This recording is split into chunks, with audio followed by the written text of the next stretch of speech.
Palavra da Verdade, com Hernandes Dias Lopes. Olá pessoal, aqui é o pastor Hernandes Dias Lopes. Eu quero dizer que esse vídeo é exclusivo para o pessoal que está inscrito no meu canal. E se você ainda não está inscrito, eu gostaria que você se inscrevesse, você acionasse aí, ativasse o sininho, para que você receba todos os nossos vídeos. Eu quero compartilhar com você um assunto da mais alta importância. Este assunto está em Efésios, capítulo 5, verso 18. E não vos embriagueis com vinho, no qual há dissolução, mas enchei-vos do Espírito. O apóstolo Paulo já havia tratado desta obra do Espírito Santo na vida da igreja, no capítulo 1 desta carta, quando disse que o Espírito Santo nos foi dado como selo, como garantia da nossa salvação, e selo fala de propriedade, selo fala de legitimidade, selo fala de inviolabilidade.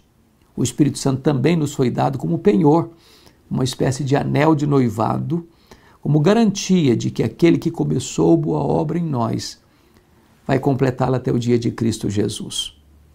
No capítulo 3, versos 16 e 17, Paulo ainda avança neste entendimento, dizendo que nós precisamos ser fortalecidos com poder no homem interior, mediante o Espírito, a fim de que Cristo habite no nosso coração pela fé.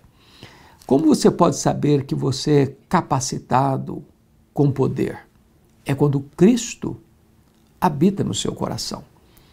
É claro que esta palavra habitar pode ter significados diferentes, e na língua grega havia duas palavras distintas para habitar. Primeiro, aquele que habita como um peregrino, como um turista que chega e vai embora daqui a pouco.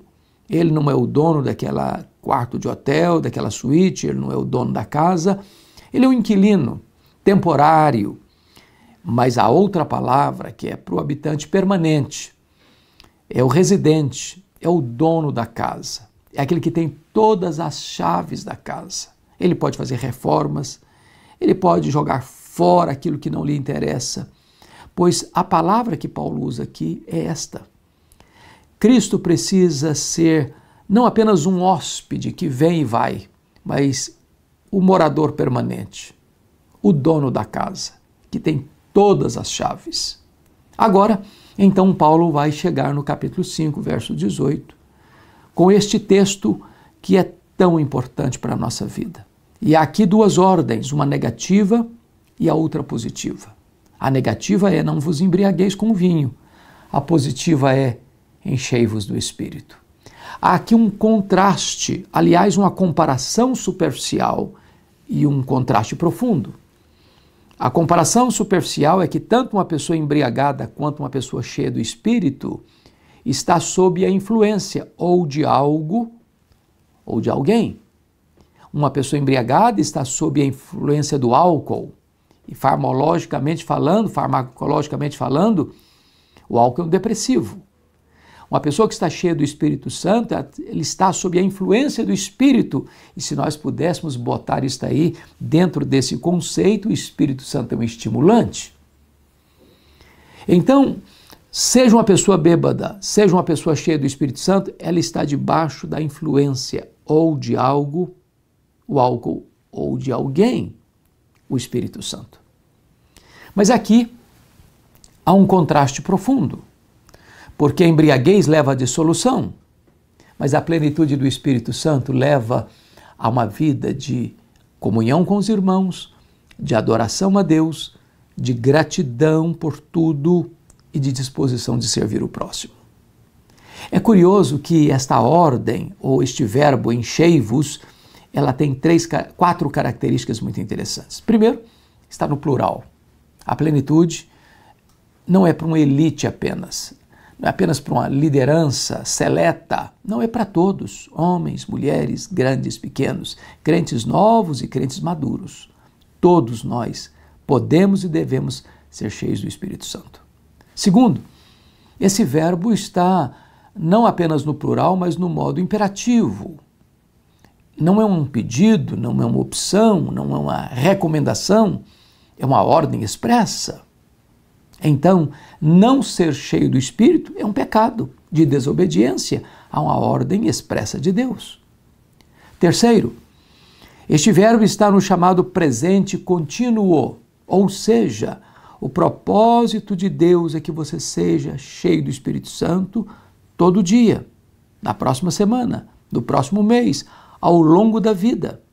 A plenitude de ontem foi para ontem, hoje você precisa novamente ser cheio do Espírito Santo. Mas, em quarto e último lugar, este verbo está na voz passiva. Ou seja, eu não sou o agente da plenitude. Eu sou como uma vasilha vazia, que enquanto tiver espaço, o azeite vai jorrar. Porque muitas vezes você quer ser cheio do Espírito e não pode sê-lo, porque você já está cheio de vaidade, ou soberba, ou impureza. Mas se você estiver disponível, como terra seca, as torrentes cairão. Agora, você pode perguntar, como é que eu posso saber se eu sou uma pessoa cheia do Espírito Santo?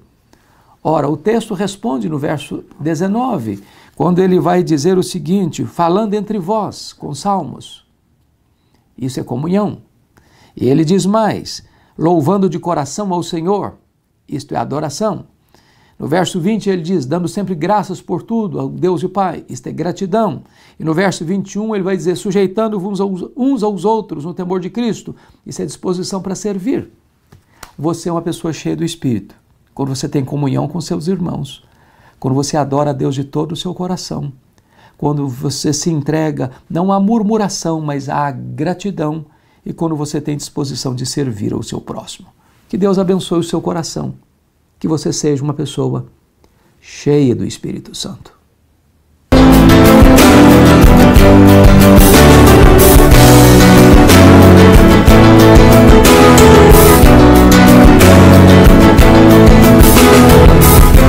Palavra da Verdade, com Hernandes Dias Lopes.